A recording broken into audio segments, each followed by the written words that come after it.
Good afternoon, everybody, and welcome back to another special edition of SpecTalk. Like everyone is kind of special, but this one has like the formal title of Special Edition. Today we're going to be doing a sneak peek at the newest update of SpecTalk, which is scheduled to be live by the end of this month. So I'm just going to say the end of this month is also my birthday. There is no correlation between this SpecLink release and my birthday, I don't think, but by the end of the month it should be live. Welcome everybody. This is excellent to have everybody back again. Gary, let's jump over to the next slide here. Absolutely. Once I learn how to use my computer, Dory, I'm going to help you out. They're so hard some days. Yes. They're so tricky. As the trainer, I'm saying, yes, I can't even use my computer anyway. There we go. All right. As usual, we are going to have our panel today. So with us, as always, is Alex Baer. He's our strategic account executive at RIB. I don't want to hype Alex too much, but he pretty much knows everything about everything. So no pressure there. Alex, why don't you tell us a little bit about yourself for everyone that's here? Sure. Well, yeah, my name's Alex Baer. I'm here located out of Atlanta, Georgia. Worked with SpecLink since about 2006. Looking forward to our updates today to share with everybody on the software. I think there's a lot of really cool things to kind of show and work through today. Oh, absolutely. That's going to be awesome. We'll go with me in the middle. My name is Dory. I'm a licensed architect here in Ontario, Canada, and I'm also a strategic account executive here at RIB. But you've seen Alex and I before, but let's introduce our special guest for the day. This is Gary Christensen. If you don't recognize his face, you're going to recognize his voice because he is the mastermind behind all of the training that goes on here at SpecLink. And I know I said Alex knows everything, but between these two, if we can't get questions answered, I think we can. Gary, welcome, and why don't you tell us a little bit about yourself? Absolutely. Thank you. First, thank you both for having me on. I know that this is one of the things that I've been hoping to do. I've been kind of jealous. I mean, there's been a lot of these spec talks, and I haven't been asked. I do appreciate the fact that most people may not know me by sight. Most people probably know my voice from the videos and trainings. I've been told many times that I have a great face for radio. So this just goes right up my alley. So I'm a client education manager here at RIB.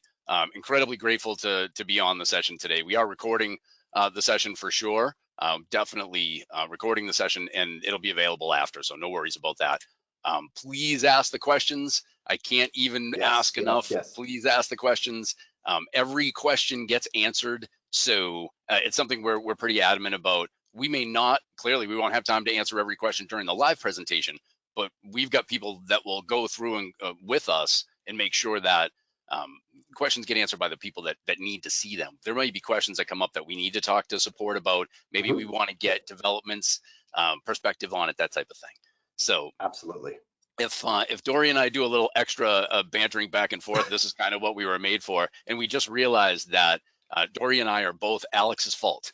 So Alex kind of trained us both at some point. I know very end of 2017, beginning of 2018, when I joined, Alex was the first person who walked me through SpecLink. So if you like what we do as far as the guide and training, you can blame Alex. If you don't like, the presentations, you can blame Alex. It's hey, there's no. But if it goes well, that's you right. can thank Gary. That's right. All right, let's keep it rolling here before the wheels fall off and we just keep bantering all day. Next slide, please. Excellent. All right. There we go. All right, so as you may or may not remember, SpecTalk happens every other week. So every 2 weeks we are doing these lives. We have them scheduled for a half hour, but they seem to all, extend into 60 minutes. Alex, I don't know if there's a way we could keep them down to 30 minutes because I think there's just so many people engaged, but that's my take on it. Why don't you tell everybody about the recordings, Alex? Sure, yeah, so the recordings are available. We've got a lot of really good content. We try to keep this as interesting as possible. We've got Gary on, grateful to have him today. We've had other speakers from specification writing consultants, Holly Jordan. We've had Revit experts, and we look forward to bringing on several other architecture engineering firms, owners. We're going to be talking about coordination, but we do record these webinars, and they are available in a link that we'll be sharing at the end of the webinar today. But those are available that you can share with your team members. You maybe have some folks that are more interested in Revit integration, or bringing on junior staff, or how to build an office master. So all those are available in our archive, and we continue to add to this, and we appreciate everybody's interest and participation. Absolutely. And if anybody has any topics that they'd like to see for future sessions, or any feedback on today's webinar, by all means, drop them in the comments or in the chat, and we love the feedback. So let us have it. Next slide, please, Gary. You got it. One quick point. Greg just made a great put a question in, great comment into the questions panel. We're actually going to show you a streamlined way to import your Word documents in. So that's a pretty important thing that we're going to cover today, that you're going to get to play with in a couple of weeks.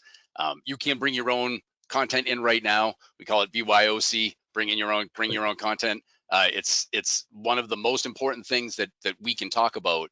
And again, I'm going to get into some real details about the streamlined enhancements to that today, without a doubt, Greg. So super topical. We'll definitely talk about that. Thank you for adding those things in. Yeah, and over the last few webinars that we've had, we've been featuring projects that have been specified in SpecLink. If you would like to submit your project for this bi-weekly contest that we're having, you can send your project name, firm name, owner, and location, as you see it on the screen here, to kristen.tiliakos@rib-software.com, as you see on the screen there also. The winner will be getting a JLB waterproof speaker, and also a little bit of SpecLink swag, whatever we got laying around. And we're now going to announce the winner for this week. If we want to jump to the next slide there. Beautiful. John Workley at Vocon. Vocon is a long time. I did look up how long, and I'm not going to mention it, but a long time SpecLink user who do a variety of project types. But what made them a winner today are the projects that you see on the screen here, both specified using SpecLink Cloud. And they both definitely benefited from have that. These are two very good looking projects. So if you'd like to submit your project for next week, you can email those to Kristen, as we showed on the previous slide. And other than that, what else we got here, Gary? Moving on. Yeah, moving on. Alex, these are three of the things that we're going to talk about a lot today, but these are sort of three of the big three. I can't rank them in what I'm most excited about. They're all tied for first. What do you think about the new features here? Between the new document map, which is letting us fly through sections and get to the part of the sections that we want faster, the view and comment mode, which is just going to make collaboration that much easier, and the one that I get asked a lot about is the enhanced importing from Word. I know a lot of people do convert from Word to SpecLink, so that's always a question that comes up in demos. What's got you excited about this? Yeah, well, I mean, I really like the document map and the view and comment mode. I mean, what we're working towards and implementing currently are ways to quickly navigate through the program, quickly navigate through specifications, which by typical nature is typically kind of the reverse of what you would think when you think of quick navigation. But I think I'm most interested and excited about the enhanced importing it from Word, because we have so many clients that are coming from different master spec or in-house specifications. They have proprietary manufacturer specifications, and we want our system to be come one, come all. So the enhanced importing, I think, is going to be my #1 vote, just because of the strides we've made to bridge the gap and bring those in as intelligent as possible. So yeah, I'm looking forward to it, and excited to see what Gary's going to show us here. Gary, we've held him off as long as we could. Now it's in your hands to show today's audience Excellent. How it's all going to go. I would like to say too, there is a higher than normal amount of Canadian firms that are watching today. So I just want to say hello to all my fellow Canadians that are watching today, and I hope you're impressed by what you see. And hello to those Canadian fans as well. Hopefully everybody are huge hockey fans in general. Dory and I have a lot to talk about when it comes to that, but we have found a medium ground to be on when it comes to hockey. We'll get to that, I'm sure. Those who know me know where my allegiances lie. Being in New England and just south of Boston, I'll try not to say things like here or where or wicked or things like that, but we know where the Let's keep it professional, Gary. Let's keep it professional. Number one. So go here's the Wings. thing We got about go today's Wings in the demo. comment. Go Wings. I love it. I love it. This could go off the rails really quickly. So if you guys keep putting that stuff in, this is going to be 2 hours. Yeah. So today is a little bit different for me. It's one of the first times I've been able to show things that aren't live yet. So be super clear. I'm going to bounce back. I'm going to do my best to make it very clear what we're looking at when we're looking at certain things. Whenever you see, I'm not going to shut it off because it'll be a good telltale, very honestly, it'll be a good indicator for what we're looking at. Whenever you see this big yellow bar on my screen, that means I'm showing you our test server. It's our way to be able to show you what's coming.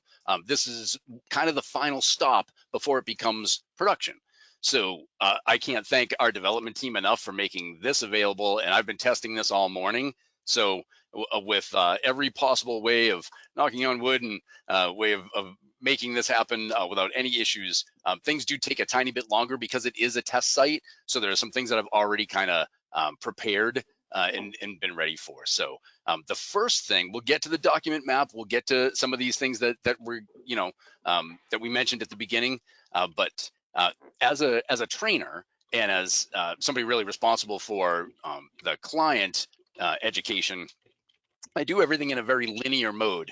So first things first, I always like to say, do the first thing that you come up against, right? So the first thing really is this big brand new communications banner. And again, this is a pretty good indicator of our team listening to the users. So this new communications banner is going to come up whenever we have downtime, whenever there's a new feature that we want you to know about, whenever there's a new release, that type of thing.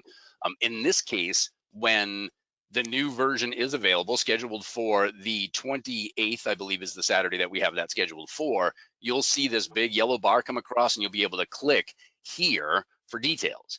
And that's going to bring you directly to the guide and into the release notes. Now, for those who don't know about the release notes are a really big deal. So the release notes are going to give you really detailed information about new features, enhancements, and fixes.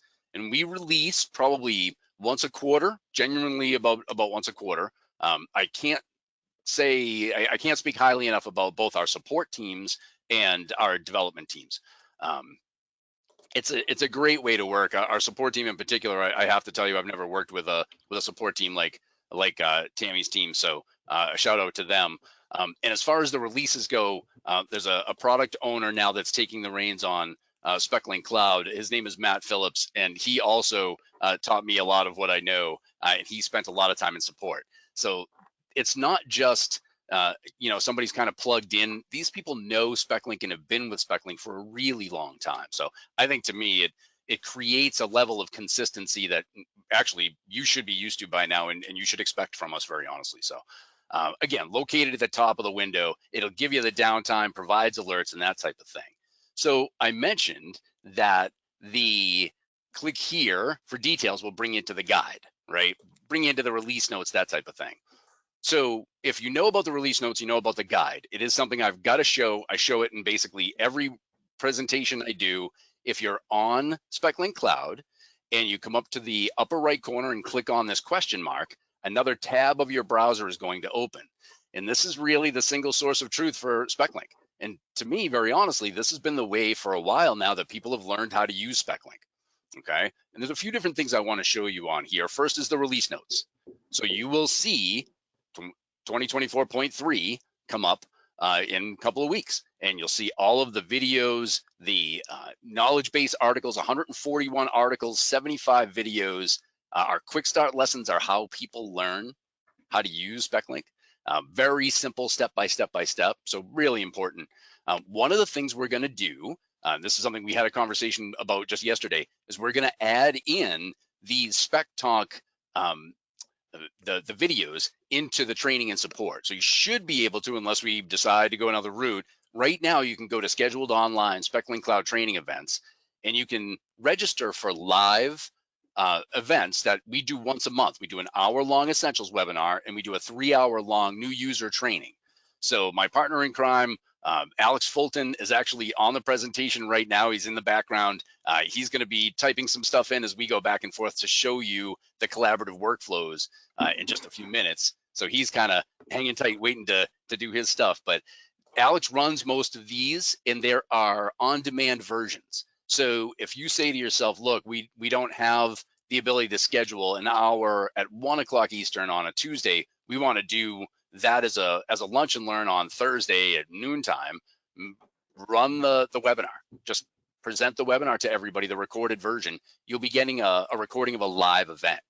And if you ask questions through that, we get a spreadsheet that gives us all the questions and we can get right back to you. So it's a little more interactive than most people are used to, even though you're watching an on-demand event. So keep those in mind. I think those are a really big deal. Get to the guide. This is funny because Holly Jordan made this comment last time about how adamant I am about this, but it's only because of the success I've seen users have doing it. What I mentioned to people as a really good practice is take that tab and slide it over and make it your first tab, because now you've got the guide, you've got all your articles and videos and links to help, all that type of stuff. And then you have SpecLink, and any tab that you have open from that point forward would be sections of your project. So it's really a best practice of how to work. All right. Alex, have you seen any kind of, or have you gotten any kind of feedback about the ability to open in multiple tabs? Because I know when we went from SpecLink E, which is just about very few people left using SpecLink E, to SpecLink Cloud, that was one of the things that they said we have to be able to do. Definitely, yeah, and there's no limit too, which is great. So, you know, you can have, I think, 20, 30 sections open if you want. So there's, yeah, it's great. Right. It's one of those things that goes back to how fast is your internet, right? Like, you know, if we hear, well, it's slow, I think to myself, okay, what's the situation with your internet? And a lot of times it's either a latency issue with somebody's internet, or their IT is kind of locking things down. I don't know.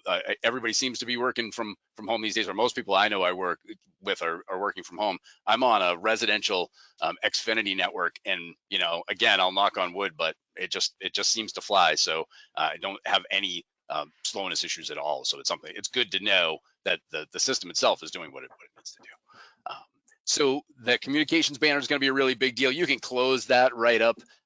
Yellow was the pick. It is the first color the human eye sees, and that's coming from a guy who drives a detonator yellow Jeep. So I can't get away with anything. Okay.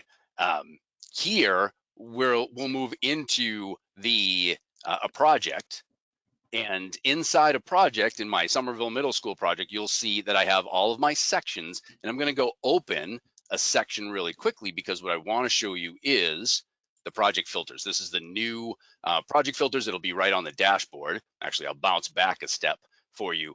This is located on the dashboard below your project containers.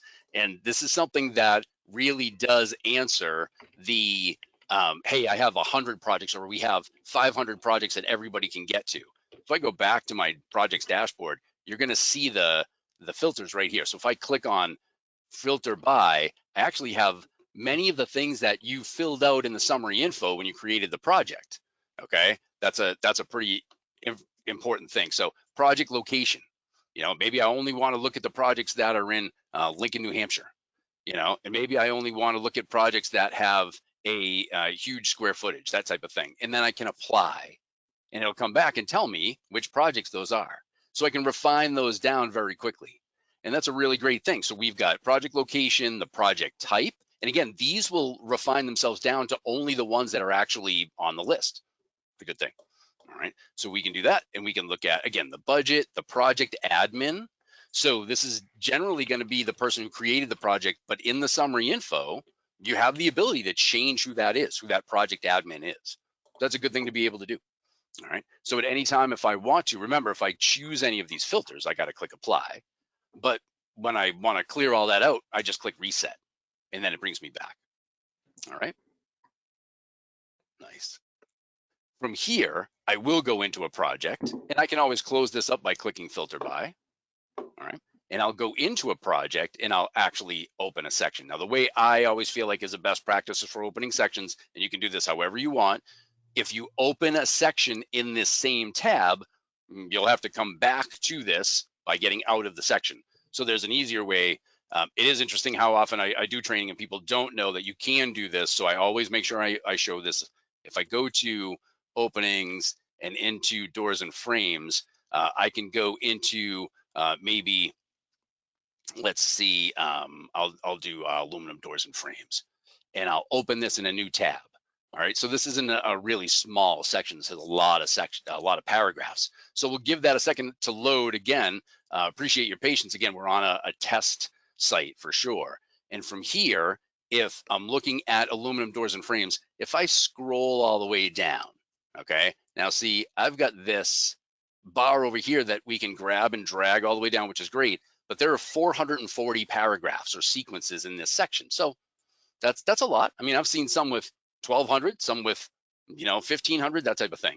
So a gigantic win for this release, and something that came from many people's asking, is going to the document manager. You will find the document map. So the document map allows you, and again, from the document manager, very important. Let's go again, on my computer, there we go. From here, the document manager has a new document map, and this actually replaces the paragraph icon.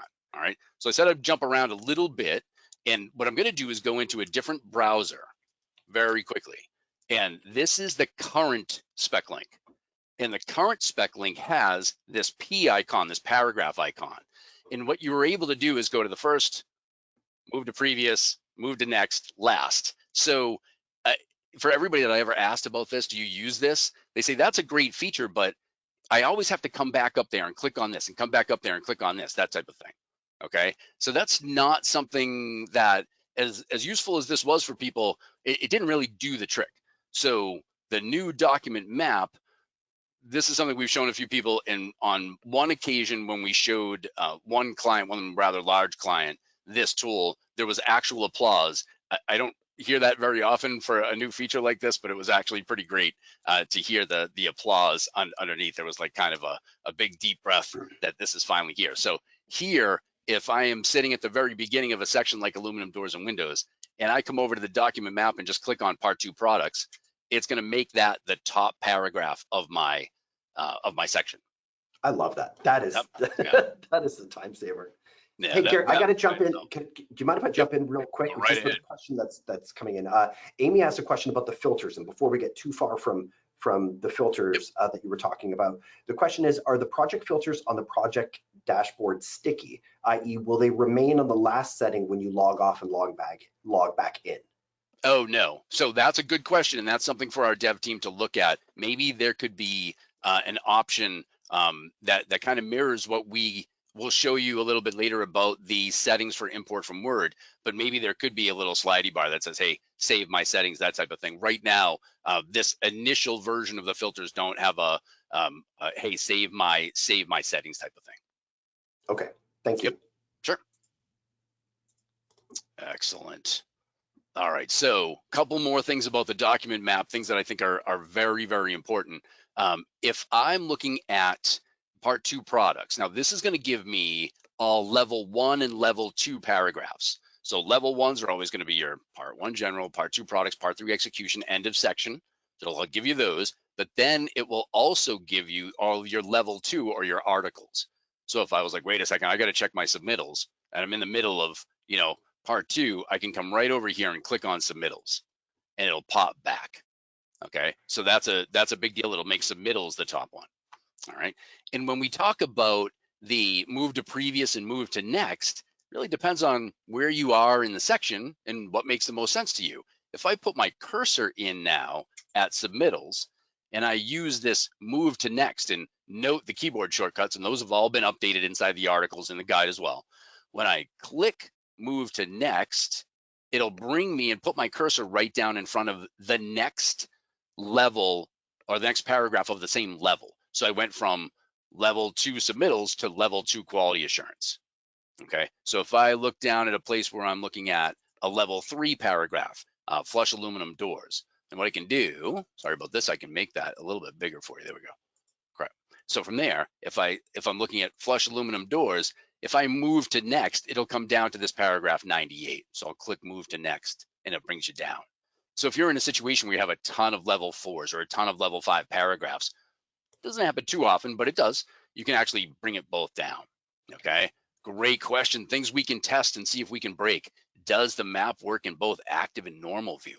Well, to do that, let's activate I've the got section. another question. I've got a piggyback question on that. So why don't you keep going with that, Gary? And I'll ask the question that Lisa was asking. It says, are any other functions or views limited when the document map is open, other than those included in the document manager? I don't think so. I don't think there's any limit, but we can play around with this. Okay. Say we go from normal view to, let's go to normal view. Let's go to active view, sorry.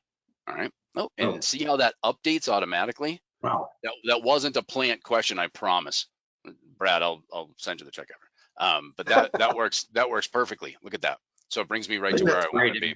Yep. One thing that almost never is the case with specs is a 10,000 foot view. I mean, page upon page, each section is a little bit different. So this really gives an opportunity, for something that's typically not available.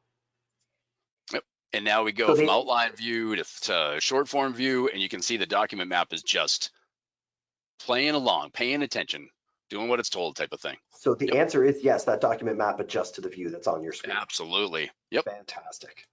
Yep. Excellent. That's a huge deal. Yep. Perfect. Good. Excellent. Any other, if I can go to first, that'll bring me back. And if I go to last, that brings me all the way down to end of section. So a very quick and easy way to move through. Again, I think somebody actually made the comment earlier that they've been asking for this for a really long time. I do believe, although I came in when people were using SpecLink E, most people were using SpecLink E, and then it changed very quickly as the features grew from SpecLink Cloud. Most people are now on SpecLink Cloud, but this is one of those things that SpecLink E did in its own way. This to me is like a major enhancement for that. Okay, imported content. Yes, Jordan, that's exactly what, if you import a Word document, the document map's going to know exactly, because it just goes by level. So when you import your Word document, and we can do that, we can look at an imported Word document to do that, no problem at all. Yep, good call. All right. Excellent. So we go from the document map to one of the most important features, I feel like, and this really does come back to the feedback that we get from customers. There is an innate situation in SpecLink where if somebody's working in a section, you can't get into that section. So if I was looking at my sliding metal grills, I would see that there's a lock symbol. That means I can't get into it. That section is locked up. It's in use by another user. All right, so that's actually a really important thing, that, okay, two people can't be in the same section of the same project. Be super clear about that. Not in the same section of the same project. So if I'm in my Somerville High School project and I'm looking at sliding metal grills, and Alex Fulton is in his Atlanta Mall project and he's in sliding metal grills, those things don't have anything to do with each other. But if you're in the same project, you're going to see this little lock and say, Alex has got this locked up, which is exactly what's happening here. Basically, this was an image I grabbed when I had it locked and in use, that type of thing. Well, now you can get in it and you can review it. And depending on your permission level, you can view, comment, and even unlock and edit. So that's a pretty big deal. Okay. If I go back over, we're going to give you kind of a real-time look at this. So I can even leave this section open if we have any questions about a section. So this is the way I feel like probably should use the tools that are available. There we go.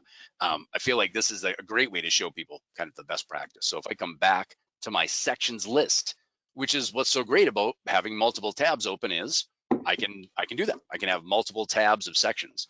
So in this case, I can go to my openings and my doors and frames, and I see sliding metal grills, and I see that is in use by Alex Fulton. So I can't actually do any editing to this, all right? But if I right click, I can still, this is brand new, again, 2 weeks from now, you'll be able to do this. I can open in a new tab. And now that section's going to open up and it's going to give me a message that somebody's in there, that it's got it locked up. All right, we'll give that a second again. There we go. So here you can see immediately at the bottom of my screen, comment mode enabled. Okay, section is locked in and used by Alex Fulton. You're in comment mode and may comment on any paragraph. Now, this is an interesting scenario. So this Somerville Middle School is a project that I created and I shared with Alex. Okay, so Alex is now in this particular section of this project, even though it's a shared with me project on his end. If he's working in this section, I can't get into this section. Okay, I can't work, I can't edit. But because I own the project, it's in my projects list, I have the ability to view and comment kind of automatically. When I shared that with Alex, I gave him the ability to edit. That's why we're in this scenario. I could have said, I don't want you to edit or even comment. Okay, well, we got a live mic there that's causing some feedback. There we go. Unmute lines, guys, just to make sure we don't get that feedback back. Cool. All right, from here, if I was to take a look at, let's see, if I scroll down a little bit here into Part 2 products, Alex, if you're there, go ahead and do what you do. In this case, what's going to happen is I'm going to see automatically, you probably just saw that pop up, where all of a sudden I've got a new comment and an active comment. So I didn't need to refresh. The refresh button is there in case there's any editing that's gone on. But when it comes to commenting or notifications, immediately you just saw those things pop up. They weren't there a second ago. So I can look at my notifications, and we're going to come back to this in 1 second, give you a tool, okay, a little a new feature that we want to talk about. But this is a great thing. Alex just mentioned you in a comment. Great. So I can come here and click on the comments, and we know how this works. So this is the best possible scenario. When I click on the comment filter, I see the comment here, and I can look at this as sequence 34. So if I click on the comment, it's going to bring me right down to where that comment is. Are we specifying manufacturers? I've selected all so far. And I can say at, if you didn't know this exists, this is a newer feature, but everybody that has access to this project will be listed and they will get an email. So I can say at Alex Fulton. Yes, that makes sense. And now Alex on his end will get not only an email, which he can manage, he can turn email notifications off, no problem. And I'll click reply. And now we're having this conversation without having to be in a 45-minute meeting or a 3-hour roundtable meeting. We're having this conversation and making these updates on the fly. Changes the workflow completely in the collaboration. So we can do that a couple of different ways. I can come here to substitutions and I can ask him, and you don't always have to do the at. If he's going to be able to come back and see the comments, I want him to know about this. So I'm going to do at Alex Fulton. Should we spec substitutions? And if I spelled that right live, that's amazing. So, and I'll click comment. Okay. Alex is a contributor. So Elaine, that's a great question. So Alex is exactly that. Alex is a contributor to this project. I have shared this with Alex. He's looking at his shared with me. This is exactly why this process exists, so that contributors can do this. Great question. Thank you for using that terminology. So now I can see there are filtered comments, and immediately live, you just saw that, not at this time.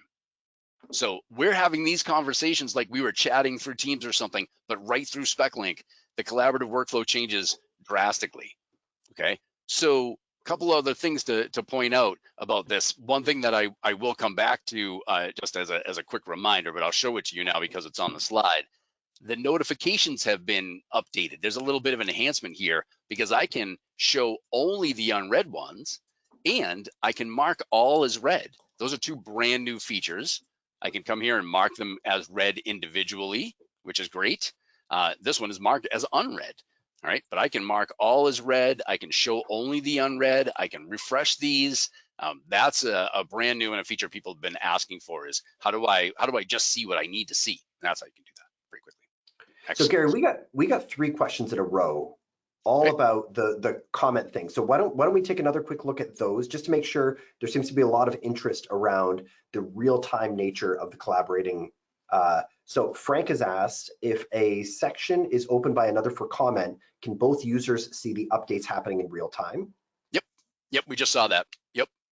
We just saw Does the that one refresh happen happen. automatically after a certain amount of time, or is it always manual? I think that's a real-time update that's happening, correct? Yeah, so the editing piece, he turned these on while we were doing this.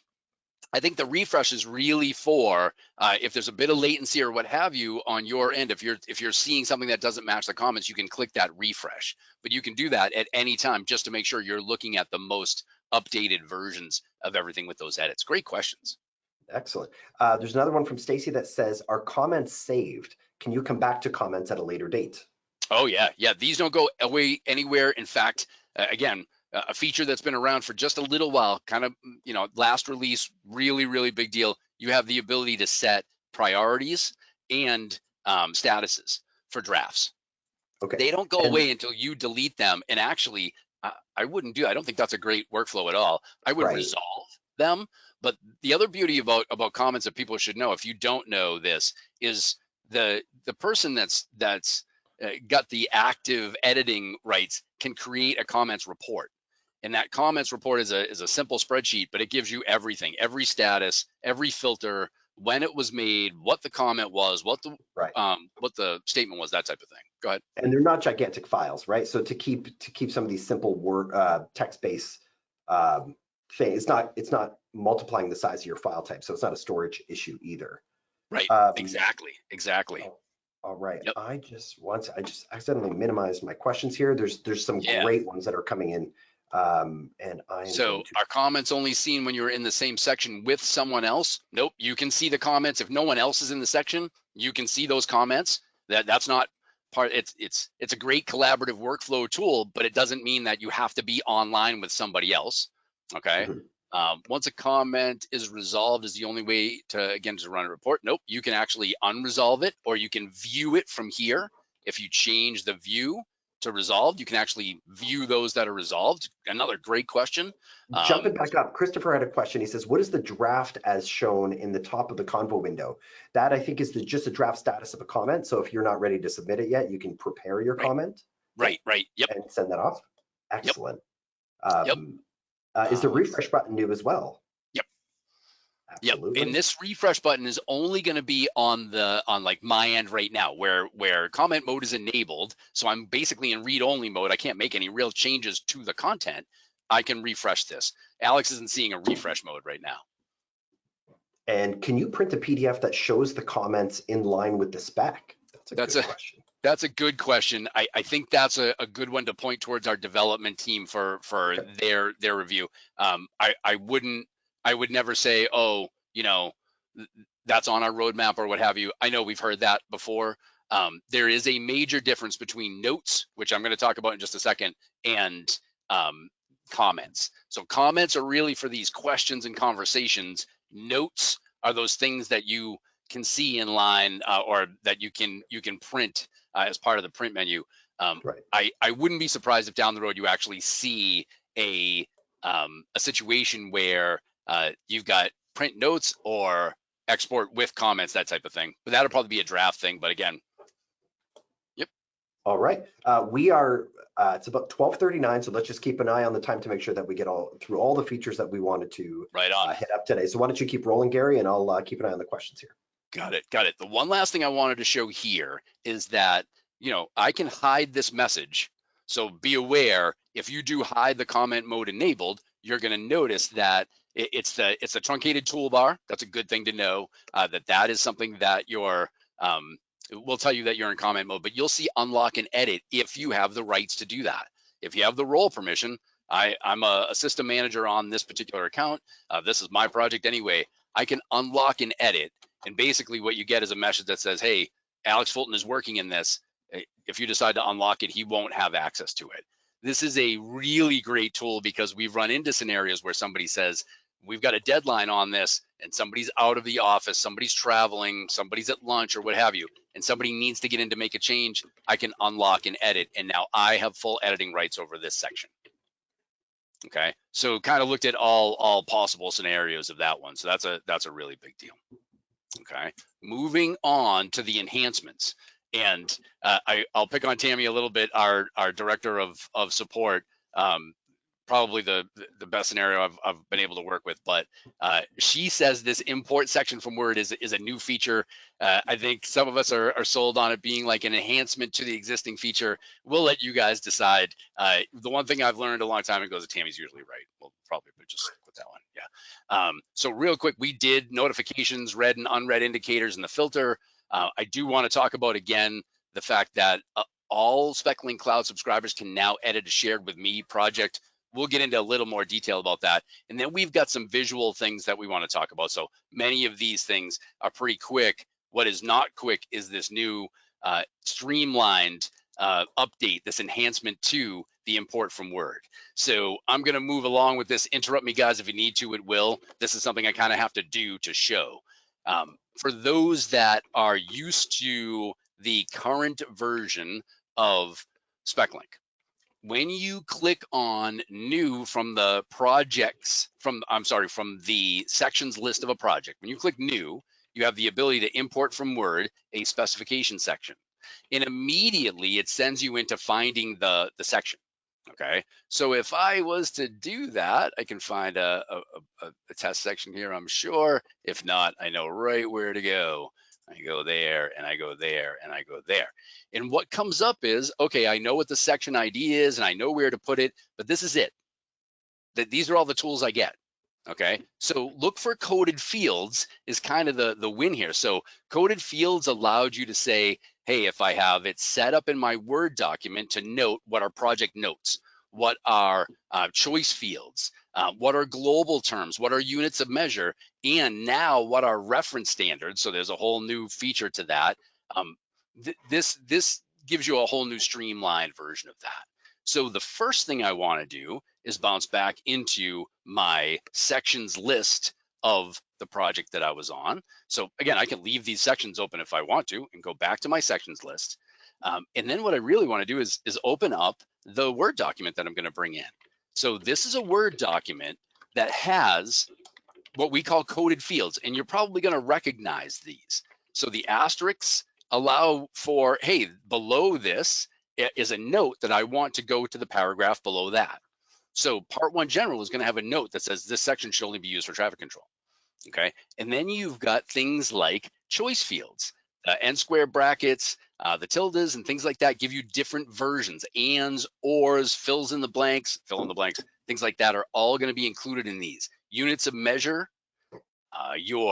let's see, go down a little bit more. We've got some more choice fields. We've got global terms, the way these are coded. And one thing I want you to see and recognize right away is that there is a reference standard here. Okay, now this reference standard, like most of them, are part of our library. They're already built in. Okay, so again, important things to note from this Word document. Now I actually have to close this down. Technically I don't. This is the one time where I'm not going to rely on the system because this takes a couple of extra minutes to do. So I'm going to show you the process real quick. If I click new and say import from Word, specification section, now I still have the same tools. I can turn on every paragraph. That's a no-brainer. Okay, if you're bringing in a section that you're not going to do a lot of editing to, you're probably going to want everything on anyway. That makes perfect sense. So I could turn all those on. I could also auto tag all as outline or short form. I don't see it done very often, but it's great to have the option there. And now you have what are coded fields in the Word document will be enhanced text in SpecLink. So do you want your choices brought in? Do you want the global terms brought in? Do you want the notes brought in? Do you want the reference standards brought in? Do you want the master version or the user version? So this would be what you have in your library. Okay, and then units of measure. Do you want to auto calculate the value? Do you want to use the static metric values if you're bringing the metric in, that type of thing? Okay, and then you have this little save enhanced text import options. This is what we were talking about on the project filters. This might be a nice little add down the road for that. Okay, so for here, I would simply drag and drop a file. I can click there and say I want this, and I would click open. And I know that file's in use. It's not going to let me do that, so that's fine. What I will show you is I've left all these settings just like they are now, and I've already imported this in. So it's going to give me a green message telling me, hey, we've already imported this for you. And it is 015527. It's going to be right here, traffic control. I'm going to right click and open that in a new tab. Now I get another new tab of content to work on. When this comes up, we're going to do a quick comparison to the Word document. Okay, so a few things we want to point out. All right, so I'm going to take that Word document, I'm going to slide it over like that. The first thing we noted with the Word document was these asterisks that said, hey, bring this in as a project note for Part 1 General. Well, that's what this project note right here is. Okay, so we can go back and forth. There's the note. This section should only be used for traffic control. Okay, now, if I scroll down a little bit, I'm going to bypass something a few people have probably already picked up on. Okay. Yes, so Christopher, sorry for interrupting, but Christopher asked a great question here. Where can I get that file? And do you have a list of coded fields? All of it's in the guide, and it will all be updated when the release comes. So really good question there, right? Perfectly timed. All of the coding will be in, it already is in the guide under a different article. We're working on making sure all those things get very consistent. But yes, even this file will be available for you. We've got both of these fictitious sections available for you in the guide so that you can import those up. Yep. So that's a great thing. So I'm going to skip something that I think a few people have seen with the reference standards really quickly, only to show you the choice fields. So apple, orange, banana, apple, orange, fill in the blank. There's a few different codes here. What they do is this. When I come down here, I can say I can get rid of those project notes, and I can see, okay, well, that's apple, and it gives me an exclusive choice field. I got to pick one. This apple is the same thing, but it gives me a fill in the blank that I can add in. Okay, this is a simple fill in the blank. That's it. It's all that one is but it populates apple, as opposed to this one being just a blank fill in the blank. Then you get the two inclusive choice field types. So I get and apple, orange, and banana, and I can choose what I need, or I have my ors, apple or orange or banana. All right, sort of Boston starts coming out. So from here, I can see my units of measure. I can see the choices for the units of measure, that type of thing. And if I scroll down, I'll see again another choice field here, but I'll also notice that my global terms have come through. And if these global terms had been populated within the global terms of the document manager, they would present that information. So if the state in which the project is located was filled in as the global term, that would show the state, that type of thing. Okay, but I think one of the coolest things you can see, and this is a new feature even for people that are very used to bringing in their Word documents and BYOC, bring your own content. This is one of those things that streamlines a lot of this situation. So when we're looking at the Word document again, and I go down to the bottom of that screen, you can see the FHWA, the Manual of Uniform Traffic Control Devices, MUTCD, current edition. Well, this is in our library. So not only, minimizing that, not only did it bring it in as a reference standard with the coloring, but it also created the reference standards article for you. So now, with the last release, you had this option, but it was always on, and you had to go to the settings to turn it off. Now they've streamlined all of that, thankfully. Really good feedback. Thank you to the people who gave us such spectacular feedback about that. This is a much better way to handle that for sure. All right.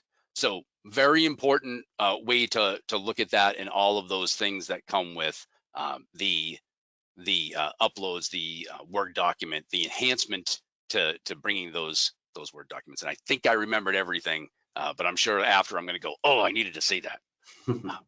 That never happens, No. Gary. Yeah, no, never. Never ever. So the comment notifications we looked at, really simple, show only, unread, or mark all as read. So some new filters, some new read, unread indicators, really important, something people have been asking for, to just say, okay, well, show me what I need to look at. That's kind of a big deal. Okay. Let's see. If I look at enhancements. 10-minute warning here, Gary. 10-minute warning. Yeah, I got two more things after this. So we're right on track. We'll keep you flying here. This is one of those things that we've been asked for over and over again. Shared with me projects. If you share a project with somebody, and I go through this almost on a daily basis, so shared with me means I'm accessing a project that another SpecLink cloud user, another subscriber, has shared with me. We're working on the same project. If I, like I did with Alex, I shared that project with him, so we're working on the same project. Okay. if you send a project to somebody and you have the ability to do that, if you have the collaboration enabled and you send a project to somebody, it's like sending them a copy of the file that you don't have any access to. So there's the difference in a nutshell between send and share, really important. With this, it's all focused on share with me. So if I share a project with Alex and he doesn't have a collaboration enabled, so he doesn't have the ability to share a project or send a project, if I share a project with him, he now has the ability to edit that project. Okay, so it actually brings in a whole new pool of people. There aren't a ton of people that don't enable collaboration, but some don't feel at the beginning like they need it. I think this is going to be one of those things that makes people say, well, this collaboration thing changes the game. Remember though, users without a SpecLink cloud subscription at all, they don't have a license or a login to SpecLink, you can still share a project with them, but they won't be able to edit. They'll be able to view and comment. Okay, so that's an important distinction to be made. And then two really just simple visual things that I wanted to make clear. We had a lot of feedback about the choices menu and just the visuals themselves, and they took a lot of time to go through and really update the choices, the visual of the choices menu.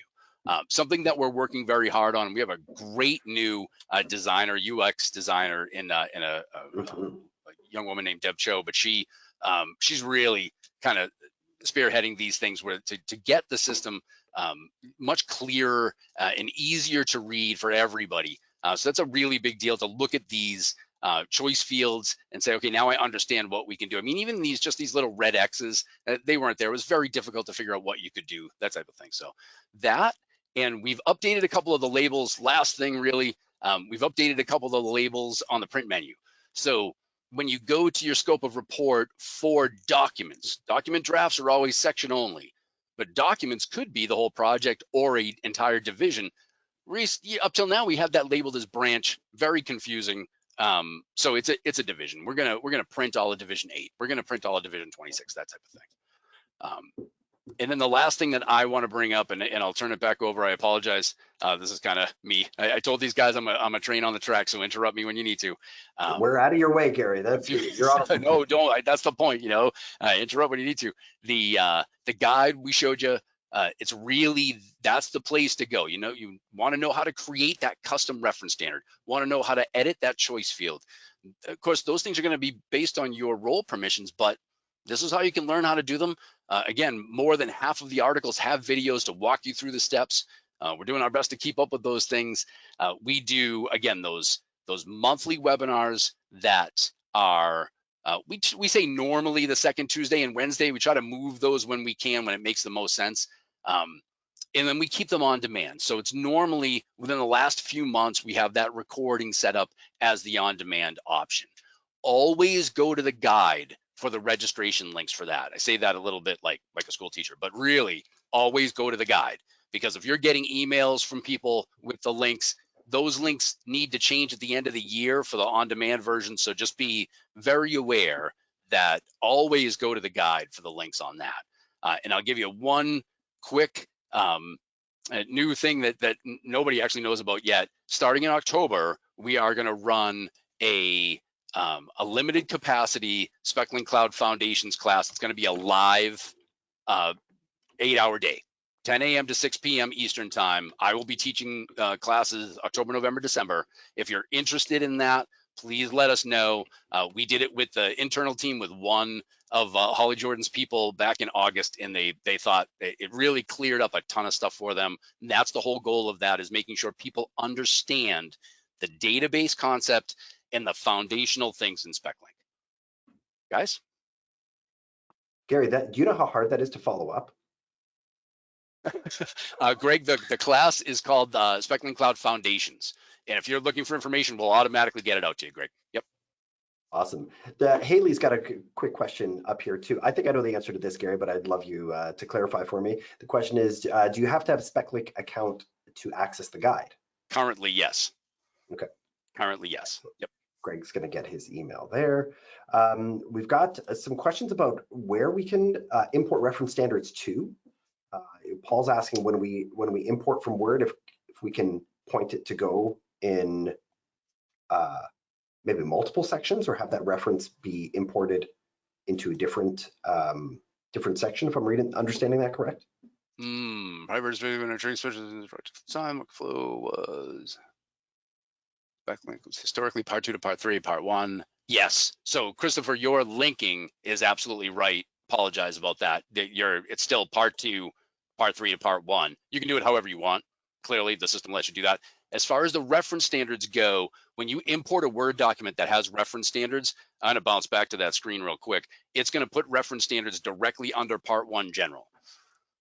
That's something that I feel like our development team will be looking into to give you a little more flexibility with, but that right now, that's where those reference standards will go, and they won't go into any other sections. But again, if you can map out what you'd like to see, that's the best case scenario for our support team. Say, hey, I want this to go here. I want it to do that.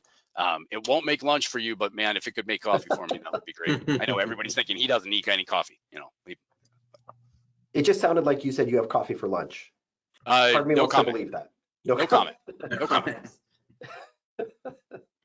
Guys, does it sound like I need coffee for lunch? Does it sound like it? No. I'm not suggesting that. Guys, I just want to acknowledge there are so many questions that we weren't able to get to today. We are, and I want everybody to know that we do circle back and read the questions, and if we can answer them and get you an email back, we are going to do that. So we apologize. There's just so many that come pouring in, and we want to get to them all, but we want to answer them correctly and maybe elaborate on them a little more than we have time to do while we are all on here together. Alex, what would you like to add today before we wrap up? Yeah, well, no, thank you everybody for your time. Gary, really appreciate your attendance here and participation in our Spec Talks. Excited to see you on, and a lot of people hear you but don't always see you, so we get the benefit of both today. But no, we appreciate everybody's time. Again, we do have a follow-up survey that we will send out. You can actually scan the barcode here as well if you want some more information on SpecLink. Maybe you're a new firm looking to come on board with the SpecLink program. So we have a 14-day free trial that we can set you up with. We also have the ability to schedule a one-on-one online demonstration with your company that we can go through your specific needs. So in any of those capacities, we'd love to chat with you further, engage with you further. And then we do have our next Spec Talk. Going to be on October 2nd and October the 15th. And Dory, I believe we're going to be discussing, is it owners in our next? That is scheduled to appear, yes, is a conversation about owners in SpecLink. And then October 15th, I just want to point out that is a Tuesday. So we are not there usually on Wednesdays. We have to make a slight tweak that day. Our guest that day will be Amy Baker, and we are going to be talking about sheet specs, the power of sheet specs and how SpecLink can make those happen, because the next day we are going to the CSI conference in Houston. So if anybody on here is going to be at the CSI conference in Houston in October, come say hi. I want to meet you. So we will have representatives there, so it'd be cool to meet in person. I read all these names, all the questions coming in. There's no faces beside them, so I like to put names to faces. So again, thank you everybody. We had well over 200 people in attendance today, a very active group. I absolutely love it. Gary, you are a rock star at what you do and do unbelievable deliveries of knowledge. It's a pleasure to watch. Alex, always good to be on here with you and have your support and your knowledge contributing to these Spec Talks as well.